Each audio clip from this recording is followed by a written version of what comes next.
مولاي صل وسلم دائما أبدا على حبيبك خير الخلق كلهم. مولاي صل وسلم دائما أبدا على حبيبك خير الخلق كلهم. أعوذ بالله من الشيطان الرجيم. بسم الله الرحمن الرحيم. لا حول ولا قوة إلا بالله العلي العظيم. اللهم علمني بالهدى وانطقني بالتقوى. والصلاة والسلام على أشرف الأنبياء أبي القاسم محمد وعلى آل بيته الطيبين الطاهرين. Akí gbogbo ẹ̀yin ará ilé ìpè assalamu alaikum wa rahmatullahi wa barakatuh. Tí a bá gbàgbé nǹkan tí à ń bára wa yanjú lọ, òun ni nǹkan tó ní ṣe pẹ̀lú ọ̀rọ̀ òréré tí a fi dá ọmọ ènìyàn, eléyìí tó jẹ́ àkọ́kọ́ òfin láti nínú ìgbésí ayé ọmọ ènìyàn. Pé tá a bá fẹ́ gbáyé, Ọlọ́run bá gbé àwọn òfin kalẹ̀. So àkọ́kọ́ nínú òfin ni pé ká mọ kí ni òréré, kí ni Ọlọ́run bá fi dá wa, ìyẹn ni hadaf àti aims and objectives tí Ọlọ́run bá fi dá ilé ayé. Àìsọ fún wa ni pé òun náà ni al-ibada. Àwa ṣàlàyé fún wa pé kí là ń pè ní ìbádà, onírànran ìbádà wo ní ń bẹ, ọ̀nà ẹgbà wo àbí ojúpọ̀nà wo ni ẹ máa fi ń jọ́sìn fọ́lọ́run ọba, èwo ní fi ń dáa jù níbẹ̀. A ti ṣàlàyé gbogbo eléyìí fún wa. Ẹ wá rí, a ní pé òfin alákọ̀ọ́kọ́ nínú ìgbésí ayé ọmọ ènìyàn ni tẹ́gbẹ́ ọmọ ènìyàn gbọ́dọ̀ dì mú. So òfin yìí àwọn orípa wo ní ń bẹ fún, tó yẹ pé tọ́mọ ènìyàn bá dì í mú, kí ni àwọn nǹkan tí ó mọ lápa nínú ìgbésí ayé rẹ̀, àwọn contribution wo ni ó contribute sí ìgbésí ayé rẹ̀, kí ni àtìbọ̀tán ẹni tó bá di òfin alákọ̀ọ́kọ́ yìí tó bá dì í mú dáadáa, eléyìí tó ní ṣe pẹ̀lú ìbádà. So òun ni a fẹ́ mọ bá sọ̀rọ̀ lé lórí ní èní. Ẹ rí, gbogbo bá ṣe mọ̀ kò sí nǹkan tí ò ní àtìbọ̀tán. Gbogbo nǹkan tó ń kálukú bá ṣe kò sí eléyìí tí ò ní ní effect àti kí ni wọ́n ń pè nǹkan tí ó ṣokùnfà rẹ̀. So àtìbọ̀tán ìbádà pé tó jẹ́ òfin alákọ̀ọ́kọ́, òun náà ní pé àtìbọ̀tán rẹ̀ ó pólísì mẹ́rin àbí ká lórí sí mẹ́ta. So àkọ́kọ́, a rí eléyìí tí ó contribute sí society wa tá ń pè ní al-ijtima'iyya.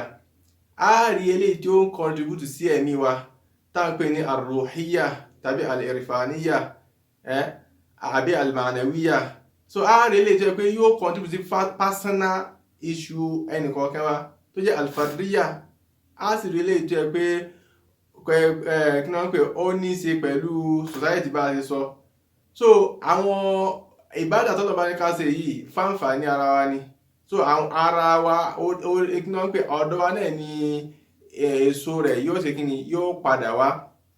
Ká fún wa ní àwọn àpẹẹrẹ kọ̀ọ̀kan nínú al-Qur'an al-Karim. Eléyìí tó ní í ṣe pẹ̀lú ìrun kíkí, a mọ̀ pé ọ̀kan nínú àwọn ìbádà ni.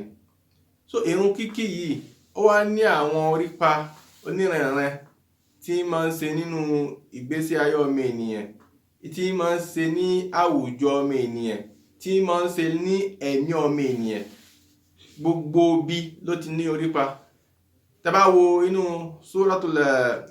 al-Qur'an al-Karim, níbi tí Ọlọ́run ọba yìí ń sọ̀rọ̀ nípa kí ni contribution ìrun sí personal issue, kí ni contribution ìrun sí spiritual aspect ọmọ ènìyàn nígbésí ayé ọmọ ènìyàn. Ẹ já wo Suratul At-Ta'a, níbi tí Ọlọ́run ọba tí ń bá sọ̀rọ̀, tí ń ṣàlàyé pé ìrun yìí bò ní pàtàkì rẹ̀ ti jẹ́ nínú ìgbésí ayé rẹ̀, àti pé kí ni nǹkan tí ó mọ̀ jẹ́ ẹ̀san àbí èso tí ó jẹ́ látara ìrun náà. Ní àyà ẹlẹ́ẹ̀kẹrìnlá, Ọlọ́run ọba sọ a'udhu billahi minash shaitanir rajim, bismillahir rahmanir rahim. Ọlọ́run ọba ní innani anna Allahu la ilaha illa ana fa'budni wa aqimis salata lidhikri. Ẹ̀rí àkọ́kọ́ ni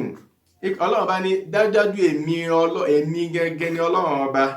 anna Allah, èmi gẹ́gẹ́ ni Allahu la ilaha illa ana, kò sí ọba kan àyàfi èmi. Fa'abudni, ẹ jọ́sìn fún èmi Ọlọ́run, yàní ìbádà ni aslu àkọ́kọ́ kọ́ ìdá alákọ̀ọ́kọ́ nínú ìgbésí ayé. Fa'abudni, ẹ jọ́sìn fún èmi Ọlọ́run ọba. Ọlọ́run mú inú àwọn ìjọsìn wa mú kẹwa ipe wa akimi salata ẹ wá kírun lè dhikri fún rántí mi Ọlọ́run Ọba ẹ rí adhikiru ní àkọ́kọ́ àti bọ̀tán àbí èso tí ó jalè tó jẹ́ orí pa aláwọ̀kọ́ tí ó kọ́kọ́ mọ́ ṣẹlẹ̀ sọ mi ènìyàn tó bá di ìbádà ilé tó ń ṣe pẹ̀lú ìrun ìyẹn ó mọ rántí Ọlọ́run Ọba ní gbogbo ìgbà iná ẹ̀ ni so tí báyìí ti rántí Ọlọ́run Ọba kí ni ó mọ ṣẹlẹ̀ sí yẹn kí ni àti bọ̀tán zikiru fún ara rẹ̀ kò bá jẹ́ ìṣìmáyí ni kò bá jẹ́ fàrdí ni kó jẹ́ ní kọ̀ọ̀kan ni kó jẹ́ gbogbogbò ni kó jẹ́ àwùjọ ni ibi tí wọ́n ti máa ń kírun tí wọ́n ti máa ń kírun bó ti yẹ kí wọ́n kí wọ́n mọ̀ rántí Ọlọ́run Ọba tí wọ́n bá rántí Ọlọ́run Ọba ńkọ́ wàhálà wọn ní the security kankan because ìrun fún ara rẹ̀ security ni ó mọ̀ jẹ́ fún wọn ìrántí Ọlọ́run Ọba security ni kí ló fà tá a fi sọ eléyìí ẹ já wo inú suratul Ra'd níbi tí Ọlọ́run Ọba ti ń sọ iṣẹ́ wo ni zikiru láì ìrántí Ọlọ́run Ọba iṣẹ́ wo ni máa ń ṣe lára iṣẹ́ wo ni ṣe Ọlọ́run Ọba sọ inú suratul Ra'd Ọlọ́run Ọba ní alladhina amanu àwọn tó gbọ́ Ọlọ́run Ọba gbọ́ wa tatma'innu qulubuhum bi dhikrillah tí wọ́n fi ìrántí Ọlọ́run Ọba tí wọ́n fi ṣe ẹ̀mí wọn tí wọ́n fi bomi tútù sẹ́mi wọn tí wọ́n fi ẹ̀mí wọn lọ́kàn balẹ̀ Ọlọ́run Ọba ní alá ẹ tẹ́tí ọgbọ́ bi dhikrillahi tatma'innul qulub pẹ̀lú ìrántí Ọlọ́run Ọba ni ẹ̀mí fi máa ń balẹ̀ gbogbo ẹni tó bá fẹ́ ṣe nǹkan ní ayé yìí bó jẹ́ olórí ni bó jẹ́ ọmọlẹ́yìn ni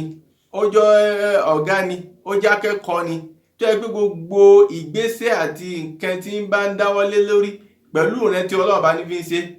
ẹ̀rí àjàmbá aburú ò ní jáde láti bẹ̀ because yóò mọ̀ sọ Ọlọ́run Ọba ní gbogbo ẹni gẹ́gẹ́ bí Imam Ali ṣe sọ ipe Imam Ali ń pé àwọn orí nǹkankan ma ra'aytu shay'an illa ra'aytu fihi rabb pé kí n rí Ọlọ́run Ọba fi awwalihi wa fi wasatihi wa fi akhirihi ìrìn nǹkankan bí kọ́kọ́ rí Ọlọ́run Ọba ní bẹ̀rẹ̀ rẹ̀ láàrin rẹ̀ àti ní parí rẹ̀ ẹ wá rí pé tí bá ti ń rí Ọlọ́run Ọba ní gbogbo ẹ̀ báyìí ẹ̀mí yóò balẹ̀ nítorí pé èyí mọ̀ Ọlọ́run Ọba ẹgẹ òun ni ẹni tó ní kápá la hawla wala quwwata illa billah Ọlọ́run Ọba ló ní gbogbo agbára lọ́dọ̀ so security tá ń bẹ̀rù tá ń fòyà àìsí ìrántí Ọlọ́run Ọba ló fà ìrántí Ọlọ́run Ọba ò sì níwá àfi ká jọ́sìn fún Ọlọ́run Ọba àkọ́kọ́ nǹkan tí a fẹ́ fàájọ fún wa ní ibẹ̀ nìyẹn so ìrun oríṣiríṣi nǹkan ní ń fà kí ẹ bá kírun ó máa ń fa al-khushu kí wọ́n mọ bẹ̀rù Ọlọ́run Ọba kí wọ́n mọ ọkọ́ Ọlọ́run Ọba léyà kí wọ́n kọ bí ara sí Ọlọ́run ní máa ń fà so àkọ́kọ́ ni so ẹlẹ́ẹ̀kejì ẹ já wo kí ni ìbádà mi náà kí ni òun náà àti bọ̀tẹ́ kí ni òun náà ẹ já wo àwẹ̀ bọ́lọ̀ bá yẹ sọ ìbádà kan nínú àwọn ìbádà tí a ní òun ni àwẹ̀ jẹ́ so Ọlọ́run bá sọ fún wa nínú Suratul Baqara nígbà tí Ọlọ́run bá ṣe àwẹ̀ ní ọ̀ranyàn Ọlọ́run bá ní bismillahir rahmanir rahim ya ayyuhalladhina amanu kutiba alaykumus siyam kama kutiba ala alladhina min qablikum la'allakum tattaqun ẹ̀rí àwẹ̀ tọ́lọ̀ bá ní òun kọ fún wa eléyìí tí ń bọ̀ wáyé kọ́lọ̀ ń kójú bá wa láyé ká ṣe ọ̀pọ̀lọpọ̀ rẹ̀ láyé kọ́lọ̀ ti gbà ní bàdà fún wa Ọlọ́run bá ní ẹ̀rí àwẹ̀ kutiba alaykumus siyam mo sí lọ́rẹ̀ fún yín ọ̀rẹ́ tí máa ṣe fún ní lọ́rẹ̀ lé lórí yóò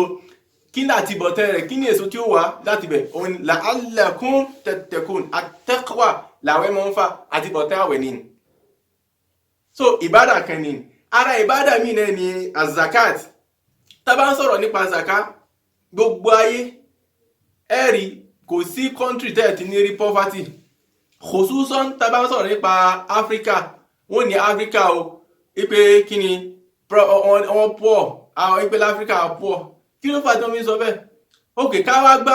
ipe Africa ń tòótọ́ poor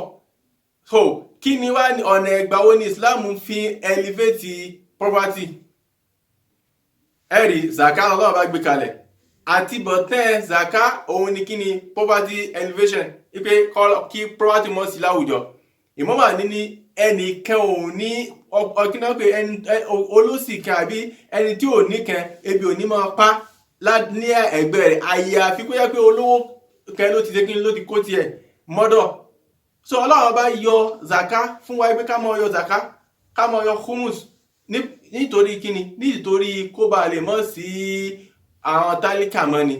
so àtibọ̀tán zaka iná ìnìní so àtibọ̀tán gbogbo nǹkan tálíkà ẹ wo hajj náà tàbá lọ sí hajj kí ni àtibọ̀tán hajj gbogbo ìbádà tá a lè mọ ká lè mọ ṣe gbogbo ẹ̀ ló ní àtibọ̀tán tí ń ṣe ó ní azaru ó sì ní orípa tí ó lè kíni tó wà ní ìgbésí ayé ẹnìkọ̀ọ̀kan wa tó wà ní ìgbésí ayé ní àwùjọ wa tó wà ní ìgbésí ayé tí ń contribute sí ẹ̀mí wa sí akhlaki wa sí ìwà wa ẹ wo bí irun inna salata tanha anil fahsha'i wal munkar ní kurani wí akhlaki wa yóò tún ṣe kò ní jẹ́ ká wù àti ó yẹ ká wù kò ní jẹ́ ká sá eré tí ó yẹ ká sá kò ní jẹ́ ká ṣe nǹkan tí ó yẹ ká ṣe irun yóò tún akhlaki wa ṣe ẹ wo Ànábì Luqman tó bá lọ ní suratul Luqman nígbà tá Ànábì Luqman tó fẹ́ ṣe tarbiyatul awlad tó fẹ́ tọ́ ọmọ rẹ̀ kí ló fi tọ́ ọmọ rẹ̀ ìbádà ló fi tọ́ ọmọ so ìbádà ẹ̀yẹn òun náà àrípa tí wọ́n ń ṣe pé wọ́n jẹ́ káwọn ọmọ kí ọ̀rọ̀ ọmọ tọ́ ọmọ náà ṣe kí n kó gba títọ́ so ìbádà ní orípa tó pọ̀ tẹ́ pé táìmù lè gbà láì ṣe kí n láì ṣàlàyé gbogbo ẹ̀ so orípa ìbádà kò jẹ́ kí ni kò mọ ní ìwọ̀nba so inshallah ilé ìtàbà táàrí bá wa sọ ní ọ̀sẹ̀ ilé tó bá di ọ̀sẹ̀ tó ń bọ̀ á sọ fún wa ìbádà yìí ọ̀nà ìgbàwo ni ìyẹn máa ń gbà sin ọlọ́run ọba tí ẹ máa fi ń rìn sí kí ni àwọn irinṣẹ́ tá a nídìí láti fi sin ọlọ́run ọba sókí lélẹ̀ inú orípa tí ìbádà ni kọ́lọ́run jẹ́ kó wúlò fún wa kó ti gbà lẹ́sìn fún wa wassalamu alaikum warahmatullahi wabarakatuh.